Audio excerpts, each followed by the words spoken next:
Good morning पिला माने।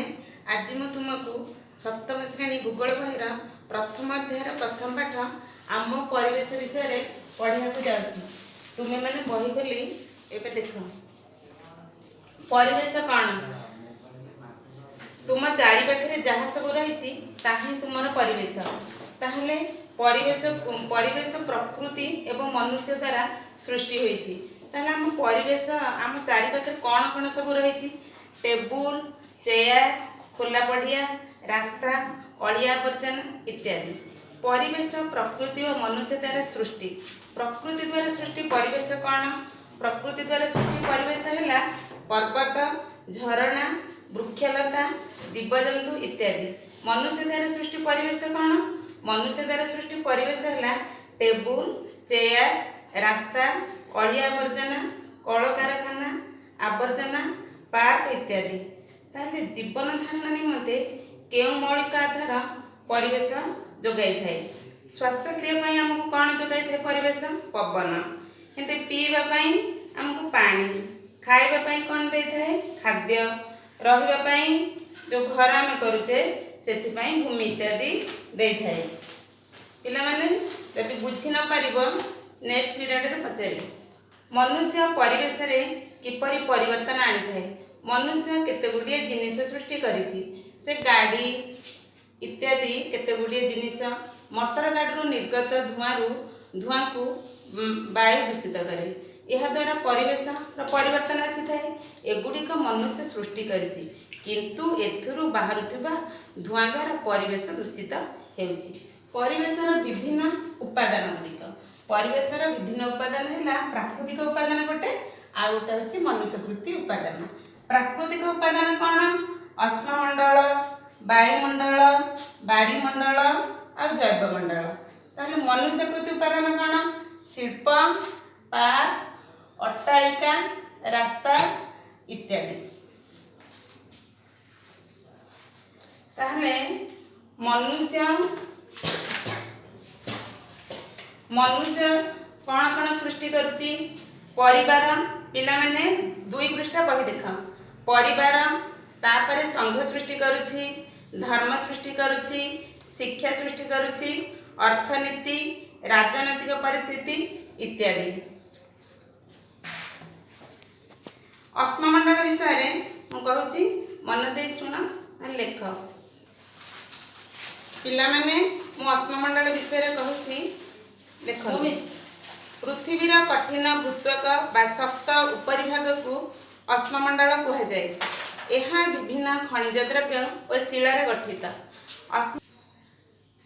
अश्ममंडल पृथ्वीर कठिन शिलास्तर को नहीं गठित। ताहले अश्ममंडल पृथ्वीर कठिन भूत्वक बा सप्त उपरिभाग को अश्ममंडल कहुए। यह विभिन्न खनिज द्रव्य और शिलार गठित। अश्ममंडल परिसर आमे आमर अत्यावश्यक समस्त द्रव्य मनुष्यर आवश्यक समस्त जिनिस ए अश्ममंडल मिली थाए। ताहले बारीमंडल कौन? पृथ्वीर चतुर्दिगरे घेरी रही समस्त जलराशि को बारीमंडल कहुए। नदी हृद समुद्र महासागर आदि को नहीं बारीमंडल गठित। बारीमंडल समस्त प्राणी और उद्भिद पाई यह अत्यंत आवश्यक। कहीं जे मनुष्य बचाई जल नितांत दरकार। वायुमंडल पृथ्वीर चतुर्दिग को घेरी रही वायुराशि को गैसीय स्तर बा वायुराशि को वायुमंडल कहुए। यही वायुमंडल पृथ्वीर आवरण स्तर आवरण वायुमंडल नाम नामित। यही वायुमंडल पृथ्वीर माध्याकर्षण बल जो यह पृथ्वी सहित लगी रही। आमे जो आज बसुचे ठिया होचे कौन करुचे सेटा पृथ्वीर माध्याकर्षण बल आमको टाणिकी रखुची। फलटी ऊपर तलक पड़ुची पृथ्वीर माध्याकर्षण बल लगी। जैवमंडल कौन?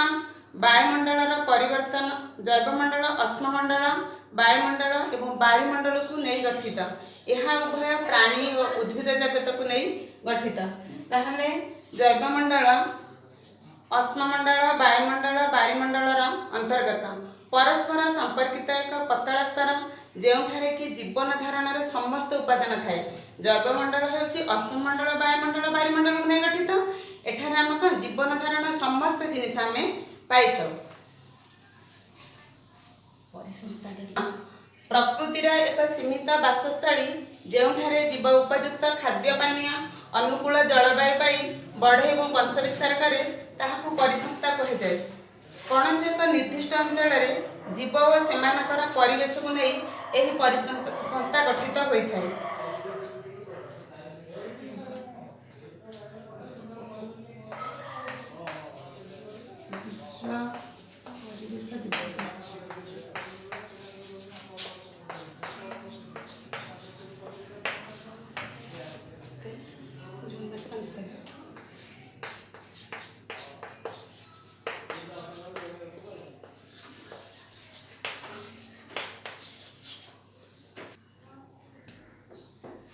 परिसंस्था कौन प्रकृतिर एक सीमित बासस्थली ଯେଉଁଠାରେ कि जीव उपयुक्त खाद्य पानीय अनुकूल जलवायु पाई बढ़े और वंश विस्तार करे ताहाकु परिसंस्था कहुए।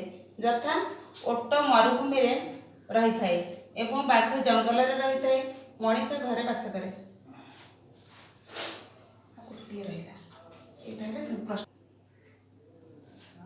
विश्व परिवेश दिवस जून मास 5 तारिख पालन करा जाए। तुम पाई केतोटी प्रश्न मु आज देउछि लेख। परिसंस्था कौन? प्रश्न नंबर 1 परिसंस्था कौन। प्रश्न नंबर 2 अश्ममंडल कौन।